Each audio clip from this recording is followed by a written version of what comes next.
Tapi bagaimana situasinya baca? Tapi apa? Orang banyak bagaimana mendengarnya, lalu mereka ngapain?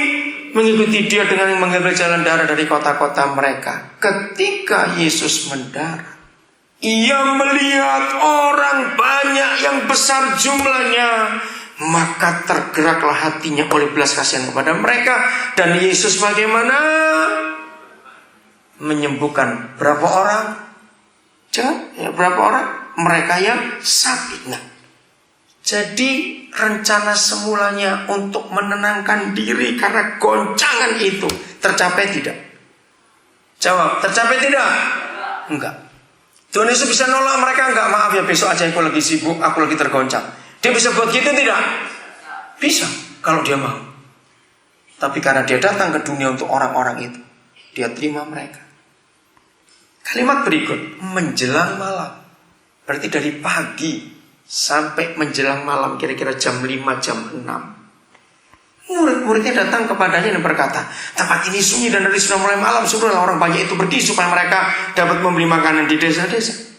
Menurut saudara, perlu nggak Tuhan Yesus diingatkan kalau ini mulai malam, tempat ini sunyi dan nggak ada warung, nggak ada orang yang punya bakery? Perlu nggak diingatkan?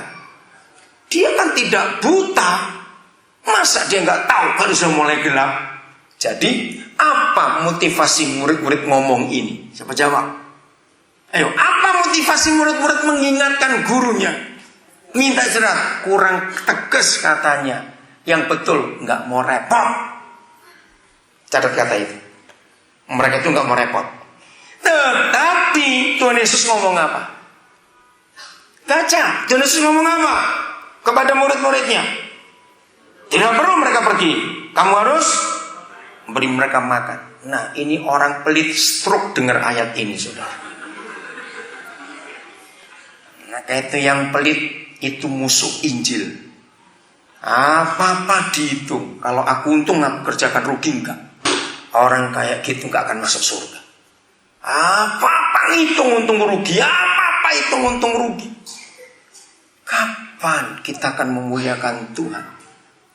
Orang pelit itu jahat, saudara. Orang pelit itu begini, lebih baik aku rugi, orang lain juga rugi. Orang pelit tidak mungkin dia rugi, orang lain untung. Itu bukan pelit namanya.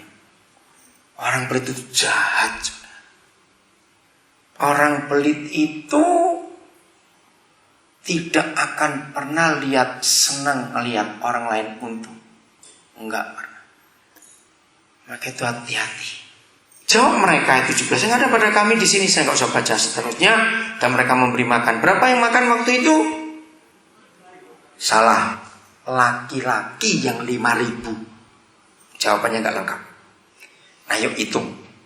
Kalau laki-laki yang makan 5.000, saya kecilkan. Yang sudah punya istri 2.500. Berarti bersama istri jadi berapa? 7.500. Oke? Nah, berarti ada 2.500 keluarga. Orang Yahudi anaknya nggak pernah 5, lebih dari 5. Karena orang Yahudi anaknya banyak-banyak, saudara. Oke? 5 saja. 2.500 keluarga dan semuanya bawa anak 5. Anaknya saja berapa? 12.500 ditambah 7.500 sudah berapa? 20.000. Oke. Pasti yang 5.000 laki-laki bawa papa mamanya. Enggak usah semua, 3.000 saja yang bawa papa mama. Yang 2.000 enggak. Jadi papa mama sudah berapa kali 3.000? 6.000. 6.000 ditambah berapa tadi? 20.000, 26.000. Percaya mereka juga bawa adik-adik perempuan? Loh, karena itu caranya baca Alkitab. 5.000 saja laki-lakinya. Oke, mereka punya adik perempuan tidak? Bukan anak loh, adik lain lagi. Nah, dari yang 2.500 belum menikah, pasti bawa pacar juga. Loh, ini caranya ngitung. Jadi kira-kira yang makan berapa hari itu? Saudara bayangkan, ini yang menarik sekali. Hebat. Yesus melayani mereka semua. Pantas Murid-murid bilang, guru tempat ini sunyi, sudah mulai malam, suruh pulang. Ayo, orang sekian puluh ribu itu perlu warteg berapa? Ngerti istilah ini, saudara? Maka itu mereka bilang suruh beri mereka makan. Makan dari mana? Saudara lihat firman ini. Oke, ayat 22. Nah ini menarik. Saya sekarang ajak saudara kronologis ya, kronologis. Sesudah itu, berarti nyambung tidak? Nyambung. Sesudah apa? Memberi makan orang banyak dan mengumpulkan sisa-sisanya semua. Kira-kira sampai jam berapa? Dari menjelang malam, membagi-bagi makanan, mereka makan sampai kenyang, mengumpulkan sisanya. Sekian puluh ribu orang, kira-kira sampai jam berapa dari jam 6 sore tadi? Pasti jam 1-an, jam 2-an, kira-kira. Sesudah itu Yesus segera memerintahkan murid-muridnya naik ke perahu dan mendahulunya ke seberang. Sementara itu ia menyuruh orang banyak pulang. Yang puluhan ribu suruh pulang. Dan setelah orang banyak itu disuruhnya pulang, Yesus naik ke atas bukit untuk apa? Kenapa dia mau berdoa di situ seorang diri? Karena dia masih tergoncang. Yohanes Pembaptis, sahabatnya yang paling dia sayang, dia baik, mati syahid jadi martir. Dia tergoncang, dia tenang. Tapi lihat ketika hari sudah malam, ia sendirian di situ.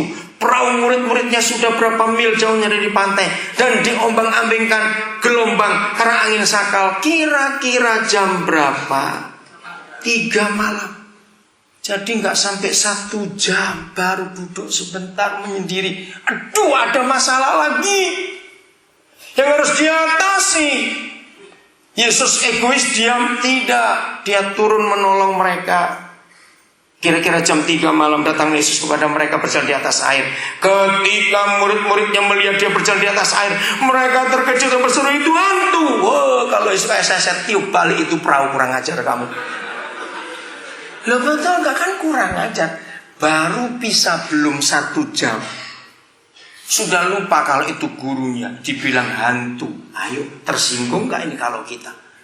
Tapi dengan lembut Yesus berkata, tenanglah anak-anakku, ini aku, jangan takut. Ngapain terus ini? Jangan tersinggung ya. Pokoknya saya sudah janji, saya punya anak laki, punya cucu laki, nggak akan kasih nama Petrus. Nama ini jelek betul. Yang terlanjur punya tidak apa-apa. Jangan balik nama mahal, sudah terusin saja. Tapi lain kali jangan kasih nama Petrus, janji ya. Nama ini jelek betul lah. Kelakuannya itu. Lihat, dia nantang. Lalu Petrus berseru dan menjawab dia, Tuhan. Jelas Tuhan toh. Masih ragu-ragu. Apabila engkau itu, kamu kira siapa? Apabila engkau itu, suruhlah aku datang kepadamu berjalan di atas air.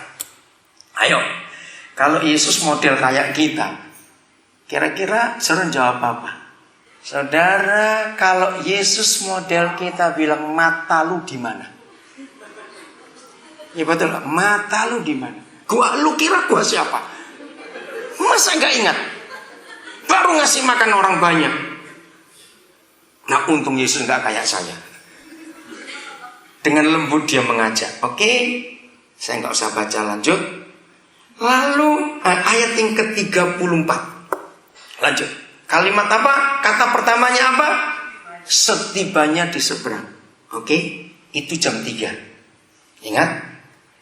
Jalan, nolong mereka, menundukkan angin. Kira-kira sampai di seberang jam berapa? Kira-kira cepat, ayo. 4:05-an ya, sudah mulai terang. Matahari sudah mulai bersinar. Setibanya di seberang, mereka mendarat di Genesaret. Nah, ini kronologis. Ketika Yesus dikenal oleh orang-orang di tempat itu, mereka memberitahukannya ke seluruh daerah itu. Maka siapa-siapa yang datang? Semua orang yang sakit dibawa kepadanya. Mereka memohon supaya diperkenankan menjamah jubah-jubahnya, dan semua orang yang menjamahnya menjadi sembuh. Kira-kira sampai jam berapa? Jam 4:45 sampai jam berapa? Cepat ayo, ini ngitung.